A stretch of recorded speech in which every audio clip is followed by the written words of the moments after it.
네, 여러분 안녕하십니까? 우크라이나 전쟁이 변수가 생기는 것 같습니다. 국제정치학자인 남광규 교수 연결해서 알아봅니다. 교수님 안녕하세요. 예, 안녕하세요. 네, 지금 우리나라 6.25 전쟁 같은 휴전을 바이든도 검토하고 있다는데요.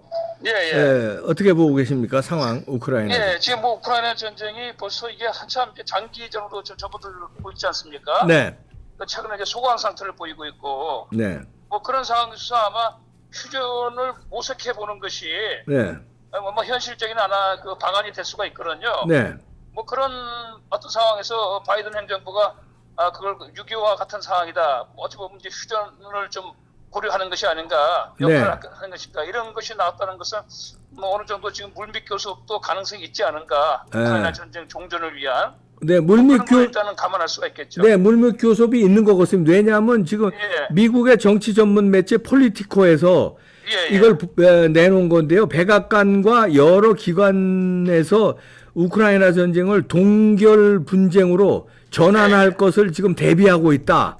그렇죠.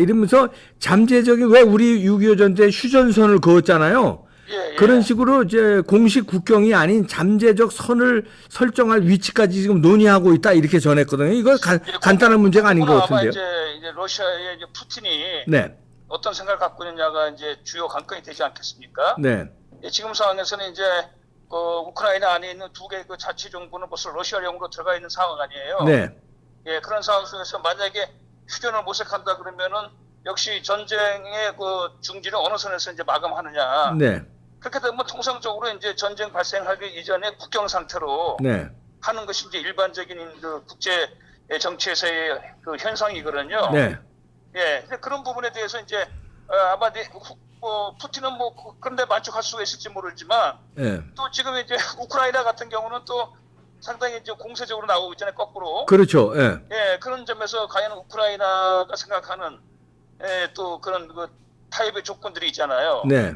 그런 부분들이 좀 약간 아직은 서로 맞지가 않은 것 같아요. 그렇군요.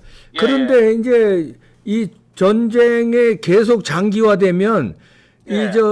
뭐 전 세계적으로 지금 뭐 타격이 입는 거 아닙니까, 사실? 왜냐면 그렇죠. 뭐 경제도 그렇지만 여러 가지 분쟁이 심화될수록 다른 쪽으로 옮겨갈 예, 위험성도 있고, 이래서 미국이나 중국이나 러시아나 강대국들은 이 전쟁이 끝나기를 원할 텐데, 우크라이나도 애초에 이게 푸틴이 쳐들어오기 전까지만 내주면 그렇죠. 응할 가능성도 있지 않겠습니까? 그렇겠죠. 우크라이나도 전쟁 이전의 상태까지로 네, 원상을 복귀시킨다 그러면은 뭐 그 정도 선에서 제가 봐가지고는 아마 타협할 여지가 있을 것 같아요. 네, 예, 근데 지금 이제 전쟁 기간 중에 약간의 변수가 생겼잖아요. 네, 그 안에 이제 뭐 도네츠크 공화국이나 몇 가지 자치 공화국의 어떤 네. 러시아 연방 편입도 그렇고 네, 뭐 그런 변수들이 좀 있는 상황이기 때문에 지금은 오히려 협상의 조건은 우크라이나가 좀 약간 좀 중요한 관건이 되지 않는가. 우크라이나가 말하자면 칼자루를 쥐었다, 이런 말씀이에요? 오히려 지금 전쟁 초기보다는 네. 우크라이나 입장이 좀 더 중요한 변수로 작용할 수 있지 않을까 이렇게 보여집니다. 그렇군요. 예, 예. 그러면 뭐 그런 상황 속에서 지금 이제 사실 우크라이나 전쟁이 이렇게 오래 가게 되면은 우리 이 박사님께서 말씀하신 것처럼 네, 여러 가지 어떤 불안정한 요소가 많이 있고 네, 더구나 지금 이제 또 동북아에서는 대만 문제가 상당히 또 심각하잖아요. 네, 예, 그런 거하고 연계된다 그러면은 상당히 그 좀 불안한 요소가 많죠. 네. 또 마침 또 저 키신저가 좀 있으면 100세예요. 예, 국무장관이 오늘 또 뭐 일부 보도가 나왔는데, 네, 뭐 우크라이나도 그렇지만 미중 사이의 패권 경쟁이 네. 자칫하면 5, 6년 내에 전쟁으로까지 갈 수 있다라고 이렇게 또 나왔거든요. 어이고, 예, 예, 키신저 얘기니까 우리가 뭐 가볍게 넘길 수가 없는 것이죠. 네, 그렇다 보면 우크라이나 전쟁은 빨리 어느 정도 선에서 좀 마무리 수순으로 가는 것이 네. 보다도 좀 바람직하지 않은가 이렇게 보여집니다. 네, 키신저가 뭐 보통 사람이 아니니까, 그렇죠, 예. 국제 정치의 달인 아닙니까? 그렇죠. 그 사람 한마디가 사실은 예, 상당한 무게감을 갖고 있기 때문에 예. 예, 그렇습니다. 지금. 그 대탕트 시대를 연 사람 마크 조종자가 또 키신저 그렇죠. 아니었습니까?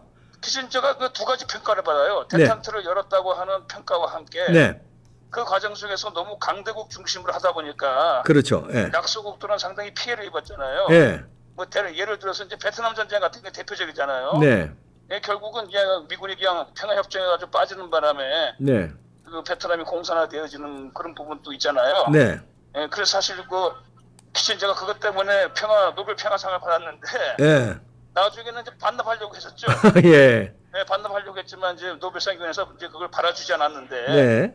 그러니까 이제 뭐 긍정과 부정이 있는데 뭐 물론 키신저의 공은 상당히 높지만은 네. 한편으로 약소 국가들은 상당히 그 피해를 많이 입었거든요. 그렇죠. 예. 예, 그런 점들이 있습니다. 한편으로는. 그러면 이제 그게 이제 말하자면 미국의 국제 전략, 세계 전략에 뭐 볼 때 미국의 자국 위주로 세계 전략을 짤 때 말하자면은 약소국의 피해가 가더라도 미국이 세계 패권 전략에 국익이 그렇죠. 된다 하면 약소국의 피해 감수하잖아요. 강행하잖아요. 그렇죠. 그런 그- 점에서 우리가 한미 동맹이 굳건하지만은 네. 한편으로는 또 이제 미국이 이제 중국을 견제하는 지금 현실에서 네.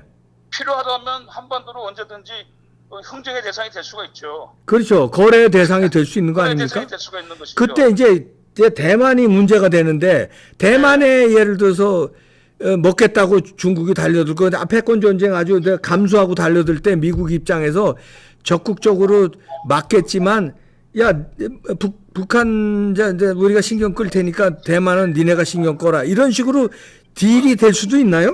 그럴 수도 있죠. 네. 예를 들어서 동북아에서 대만과 북한 문제라 가지고 네. 미중 사이에서 어느 점에서 뭐 서로 이렇게 딜할 가능성도 있죠. 예. 더구나 지금 대만에 대한 중국의 의지는 확고하잖아요. 네. 전쟁을 해서라도 대만은 반드시 통일시키겠다는 것이 시진핑의 공개적인 발언이기 때문에 네. 또 만약에 지금 대만 문제를 놓고 미중이 충돌하게 되면 현실적으로 중국이 유리한 거로 나오고 있어요. 아이고 예. 실제 그 워 시뮬레이션 전쟁 네. 가상 시뮬레이션 해봐도 네. 뭐 그런 상황이니까 미국으로서도 사실은 이제 뭐 그런 부분을 감안한다 그러면은 뭐 대만 부분에 대해서 중국의 패권을 인정한다고 하더라도 예. 뭐 그걸 또 딜로 해가지고 북한 문제에 있어가지고 중국의 협조를 얻으려고 할 수도 있겠죠. 아, 예. 그리고 미국 입장에서는 대만이 중국이 대만을 먹으면은 뭐 이 저 태평양의 제1도련선, 제2도련선 다 그렇죠. 뚫리는 거 아닙니까? 그럼 미국으로서도 대만은 내줄 수가 없는 포기할 수가 상황 없어요. 아닙니까? 네. 예, 미국으로서는 적어도 현상 유지를 해야지. 예. 만약에 저게 완전히 중국 속으로 넘어가게 되면은 네. 태평양으로 가는 중국의 이제 그 해로가 열리기 때문에 네. 미국으로서는 그거는 허용할 수가 없죠. 절대 저 패권국 입장에서 절대 허용할 예. 수 없는 거죠. 그렇죠. 이제 그러니까 키신저가 3차 세계대전 미중 전쟁의 가능성을 상당히 언급한 거는 네. 사실은 그만큼 대만 문제가 심각하다는 것을 반증하는 것이죠. 그렇죠. 아. 예, 예. 그게 키신저가 5, 6년 내에 패권 전쟁 가능하다고 분석을 했습니까?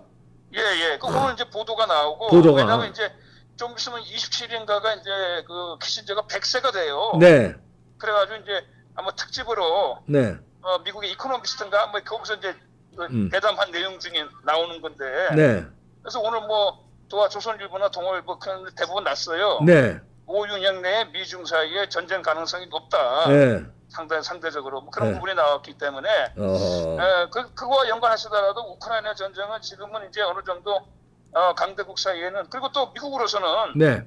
이미 우크라이나가 이제 전세를 회복해가지고 어찌 보게 되면 확실한 서방 진영으로 지금 들어왔잖아요. 그렇죠. 예. 들어왔기 때문에 이 정도에서 뭐 타협을 보는 것도 미국으로서 괜찮다고 보는 거죠. 그렇죠. 미국 입장에선 네. 뭐 손해 아니라고 보는 거죠. 그렇죠. 예. 자, 우리가 이제 문제인데 예. 대만에 대해서 대만의 이제 패권 전쟁이 미국과 중국이 붙으면 우리가 위험해지는 거 아닙니까? 우리가. 예, 그게 참 우리로서는 여러 가지 어떤 가상적인 면에서 상당히 곤혹스러운 상황이 될 수 있다는 게 네. 예를 들어서 대만에 분쟁이 생긴다. 네. 그러면 미국으로서는 가장 쉽게 움직일 수 있는 군사 자원이 한반도의 미군이거든요. 그렇죠. 예. 그 주한 미군이 가장으로 대만하고 가깝게 있기 때문에 네. 지금 상황에서는 우리 주한 미군의 대만 이동 네. 가능성도 우리가 충분히 생각할 수가 있죠. 그렇죠. 뭐 그런 어떤 부분도 있기 때문에 사실 우리가 이 대만 문제를 관심을 갖고 네. 우리로서도 상당히 그 많은 예. 어떤 시뮬레이션이나 이런 걸 좀 대비를 해야 됩니다. 네. 그래서 뭐 우리가 외교적이나 뭐 국제 정치적으로 뭐 윤석열 대통령이 예를 들어 중국이 힘에 의한 대만 힘에 의한 변경은 용납할 수 없다. 우린 미국과 함께 하겠다. 이 전략은 옳아 보이죠? 어떻게 보이십니까? 근데 기본적인 원칙에서는 뭐 바른 얘기죠. 네. 뭐 그걸 가지고 일부에서는 뭐 이게 미국 편을 들어가가지고 불필요한 중국과의 뭐 대립을 뭐 조장시킨다 이렇게 비난도 하기도 하는데 네. 윤 대통령이 얘기한 거는 하여간에 무력에 의한 현상 변경은 반대한다는 것이 기본적인 입장이잖아요. 예. 뭐 이것은 뭐 국제사회 모든 국가들이 갖고 있는 기본적인 입장이기 때문에 네. 예, 뭐 그 윤석열 대통령이 그 얘기하는 것은 지극히 당연한 얘기라고 볼 수가 있겠죠. 네. 예, 근데 한편으로는 만약에 정말 대만 문제를 둘러싸고 미중 사이에 군사적 충돌 가능성이 상당히 높아진다 그러면은 네.